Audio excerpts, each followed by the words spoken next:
Use any fish paste that you can get from the market.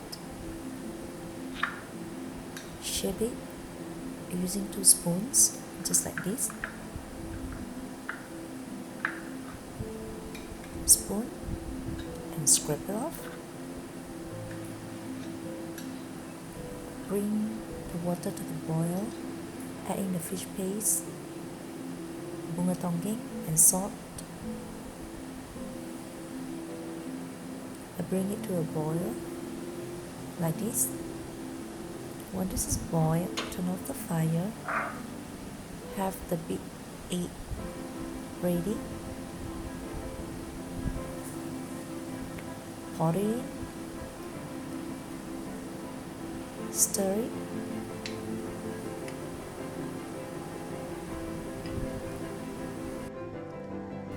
Voila!